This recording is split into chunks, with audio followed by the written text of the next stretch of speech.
ချစ်တို့ရေ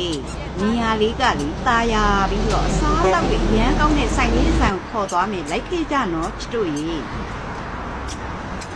ဒီဆိုင်လေးက Sandwich House လို့ခေါ်တယ်ဒီဆိုင်လေးကငါးတက်ကြီးဖျားနားမှာရှိတယ်ငါးတက်ကြီးဖျားဆိုတာကတော့ဗဟန်းလမ်းမပေါ်မှာပေါ့နော်အဲ့ဒီဆိုင်လေးမှာခုံလေးတွေရောနေရာထိုင်ခင်းလေးတွေရောဓာတ်ပုံဆက်ပြီးရရင်လည်းအားလုံးကစီစီရီနဲ့လှပနေတာပေါ့နော်အဲ့ဒီဆိုင်လေးမှာအဲကွန်ကန်လေးလည်းတီးတန့်ရှိတယ်လေတို့တွေကအဲကွန်ကန်နဲ့ကိုဝင်လိုက်ပါတယ်အဲကွန်ကန်ထဲမှာအေးစီစားတောက်ကြဖို့လေပြီးတော့မှဒီဆိုင်လေးထဲမှာအရန်ကောင်းတဲ့မီနူးကောင်းကောင်းလေးတွေကိုမှာပြီးစားကြတယ်အာလူကတလိတ်ကျော်ရဲ့ Sandwich House မှာ Sandwich ဆိုတဲ့အရန်ကောင်းတဲ့ Sandwich တွေလည်းရတယ် coffee အီလီတွေမှာလိုက်တယ်တို့အကြိုက် coffee ပူပူလေးရောပေါ့ကဲတို့ကတော့မီနူးအသစ်လေးဖြစ်တဲ့ပဇွန်စီနဲ့ကြော်ထားတဲ့ထမင်းကြော်ပဲမှာစားလိုက်တယ်လေပြီးတော့စားပြီးတောက်ပြီးတာနဲ့ဆိုင်ထဲကအလှပတွေရောဆိုင်အပြင်မှာရှိတဲ့အလှပတွေရောလိုက်ပြီးတော့လက်ပုံတွေနဲ့မှတ်တမ်းတင်ရိုက်တာပေါ့နော်အဲ့ဒီမှာလေ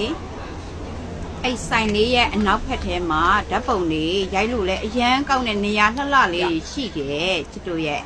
အဲ့ဒီဆိုင်လေးက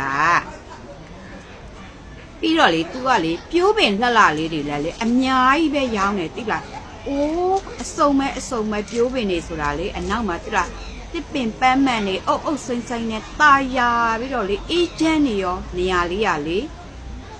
အဲ့မှာလီလီကတော့မြင်တဲ့အတိုင်းပဲရှင်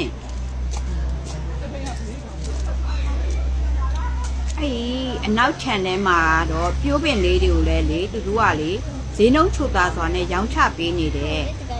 Sandwich House မှာအစားလေးတွေကလည်းစားလို့ကောင်းနေရာထိုင်ခင်းလေးကလည်းအသားရရဟောကိုလိုချင်တဲ့တစ်ပင်လှလှလေးတွေကလည်းရှိနေပြန်တော့အားလုံးအတွက်အဆင်ပြေနေတာပေါ့နော်အဲ့ဒီဆိုင်လေးကလေဗဟန်းလမ်းမပေါ်မှာရှိတယ်ငါးတက်ကြီးဖျားနားမှာချစ်တို့ရေအဲ့ဒီဆိုင်လေးနားကိုရောက်ခဲ့ရင်တော့ဝင်ပြအောင်ဝင်ပါလို့ပြောချင်ပါတယ်ရှင်